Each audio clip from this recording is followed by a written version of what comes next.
Malam tadi sekitar jam 11-an, di tengah gerimis dan dinginnya malam, aku dan temanku kembali ke masjid karena HP temanku tertinggal di kamar masjid. Mendekati teras, aku mendengar tangis tertahan dari seseorang yang kulihat sedang berdoa sambil memangku anaknya. Setelah aku dan temanku mendekatinya, ternyata Fulan yang terkenal ramah dan baik hati. Seorang tukang ojek yang mengontrak tidak jauh dari masjid. Ia terkejut melihatku dan temanku. Ustadz," katanya, sambil berusaha menyembunyikan air mata.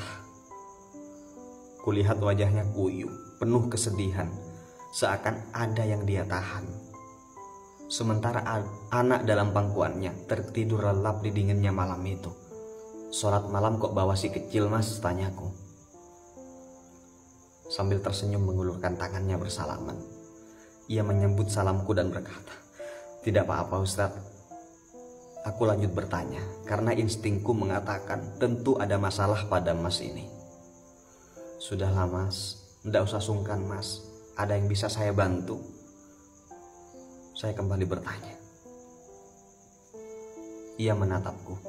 "Tidak apa-apa Ustadz," jawabnya sambil menunduk. Dan kali ini suara Mas itu agak lemah dan serak, menahan tangis yang ketika dikeluarkan mungkin akan terisak-isak. Saya memaksanya. "Ayolah Mas, anggap saya saudara Mas," kataku mendesak.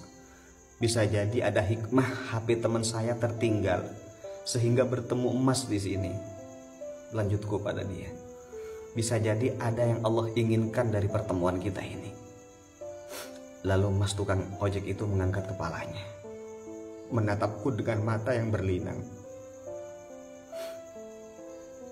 "Dari kemarin saya belum makan Ustadz," katanya terisak. "Sedangkan anak istri saya hanya makan sepiring lontong pagi tadi. Saya sudah berusaha, namun saya malu harus meminjam ke siapa lagi. Orderan ojek pun sepi, lagian motor saya tak ada bensinnya Ustadz." Air mataku berlinang mendengar. Temanku juga menangis di sebelahku. Tenggorokanku terasa sempit, tak kuduga apa yang ia katakan seperti menamparku. Ia belum makan dari pagi. Anak istrinya hanya makan lontong, sementara pagi tadi di rumahku ada sebungkus lontong yang berlebih hingga akhirnya terbuang karena basi. Mas tukang ojek itu melanjutkan perkataannya sambil terisak. Aku berpikir, mungkin saja dengan datang ke masjid yang penuh berkah ini sebagai tamu Allah sambil membawa anak, doaku akan lebih makbul Ustaz. Aku berharap ada rezeki dari Allah untuk kami makan malam ini. Aku tak tahu harus bagaimana lagi Ustaz. Pungkas sambil menundukkan kepala, menghapus air mata. Sambil terisak, temanku pengurus masjid itu berkata, "Sungguh saya merasa sangat bersalah. Saya malu kepada Allah. Di saat kami pengurus masjid berencana membangun ini dan itu, program ini dan itu, ada warga kami yang tidak makan. Di saat kami ingin mengganti warna cat masjid, ada bayi yang tidak bisa menyusu karena ASI ibunya kekeringan. Di saat kami punya simpanan kas ratusan juta, ada yang tidur di gelap dan dinginnya malam dalam keadaan lapar." Saudara beriman, semoga bisa menghentak sanubari kita bersama dengan kejadian ini. Ini kisah nyata. Mulai saat ini, lihat-lihatlah tetangga sekeliling kita.